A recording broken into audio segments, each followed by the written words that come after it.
This video was created by VinylicPuma of VinylicPumaGaming. Hey guys, I'm going to have a Q&A next video. Please be sure to leave a question if you want to participate. What's going on, guys? This is VinylicPuma, and today I'm back with another Fallout 4 video for you guys. Today I want to go over some of the rumors that I've been hearing about the first Fallout 4 DLC. So if you've been following the internet for a while, you might have seen that a fair amount of the gaming press, like sites like PC Gamer, Kotaku, GameSpot, and others, have been writing a lot of articles on underwater locations in Fallout 4. It's also been discovered that there is an unfinished harpoon gun that has been found in the game's code that you can use with PC mods. And there's also some speculation that the Aqua Boy / Aqua Girl perk was added to the original game at launch, as it's possible your character will spend a lot of time underwater in this hypothetical rumored underwater DLC. Now, of course, if there was an underwater DLC, Aqua Boy and Aqua Girl would get a lot of use.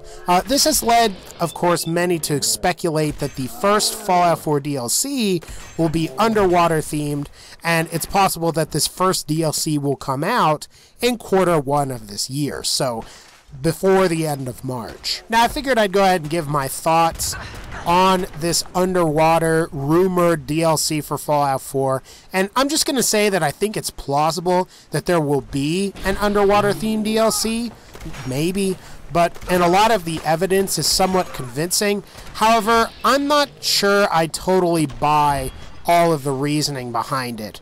For example, I think Aqua Boy / Aqua Girl, that perk, was added more for convenience for your character for the main vanilla game. Of course, the first rank is useful as you no longer take radiation damage from swimming, and you can breathe underwater, which is a nice perk. But then really, like, the second rank of that perk, which makes you undetectable while submerged, honestly, in my opinion, is not that useful. The only time that it would really be useful is during nighttime, and if you're near a considerably sized body of water.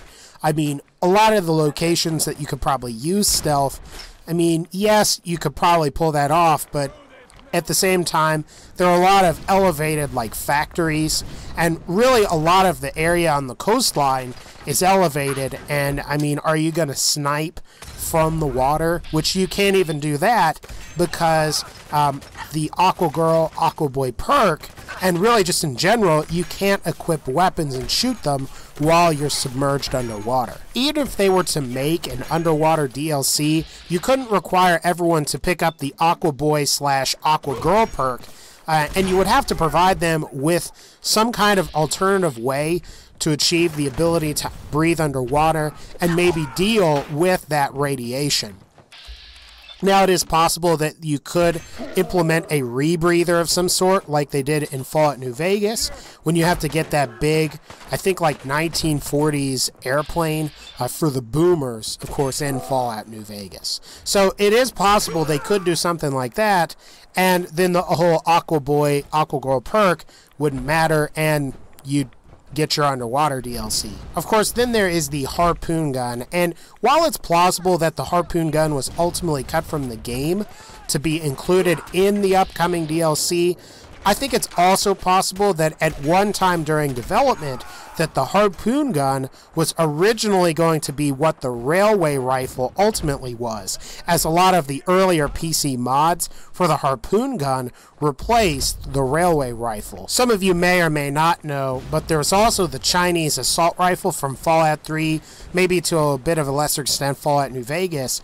Originally, the Chinese assault rifle was going to be in Fallout 4 as an alternative to just the regular automatic assault rifle that you can find in the game. That was also cut.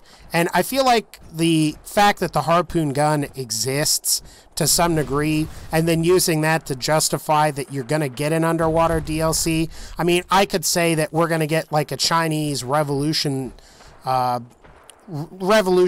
Operation Battle of Anchorage thing because the Chinese assault rifle exists. The third thing that I want to address is that a lot of the press, of course, the PC gamers, GameSpots, Kotakus, and various other video game websites have been exploring some of like the various underwater locations, or at the very least reporting on people exploring the various underwater locations.